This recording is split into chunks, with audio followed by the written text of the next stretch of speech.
واش نقول لكم؟ للاسف الشديد رانا مع واحد الحتاله، واحد المزبله تاع النظام اللي تواجد في حظيره الكلاب. يعني للاسف يا اخي البروبليم بينكم وبين الشعب.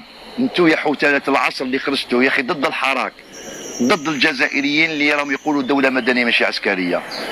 واش جبد المغاربه؟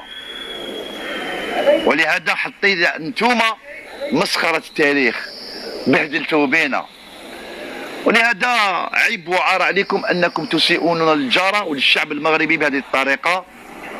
انا لست هنا لادافع على النظام المغربي، ولكن ادافع على الشعب المغربي.